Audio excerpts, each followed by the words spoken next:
Now, to discuss this further, we are being joined by Morgan Lorraine Vina, a senior fellow at U.S. National Security Institute. Ms. Vina, thank you so much for joining us here on WION. Thank you for having me. All right, what are your first thoughts of an attack like this and the fact that Iran has completely denied its involvement in this attack?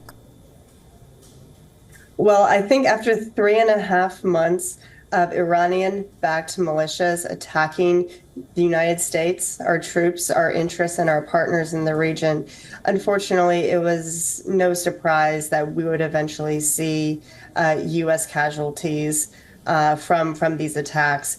Iran clearly supports, it backs financially, it resources all of these proxy groups in the region. These groups respond to Iran.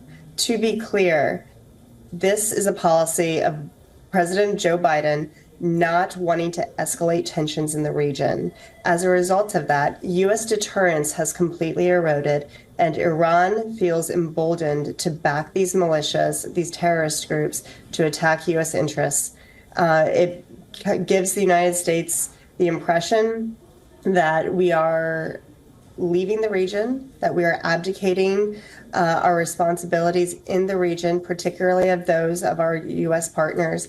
And as a result of that, Iran feels emboldened to continue attacking the U.S. and its troops. Right. Since you say that, what do you make of the statement coming in from Lloyd Austin that there will be a place and there will be an attack, but of U.S.'s choice? Sure. Well, I mean, the United States has so far chosen to take the high road here and not wanting to escalate tensions. The United States has said that this is, it will pick a time and place of its choosing to retaliate. It's been saying that for 3.5 months.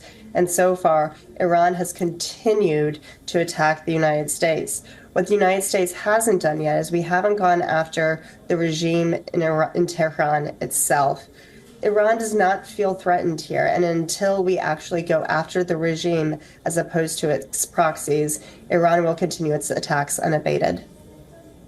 Right. Ms. Vina, if I could quickly ask you, this entire thing has clearly spiraled into a regional security crisis since the Israel-Gaza war started.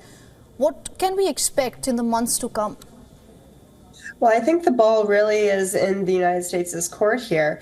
All of this since the 10/7 attacks, Iran has really sought to back not only Hamas, but as I mentioned previously, many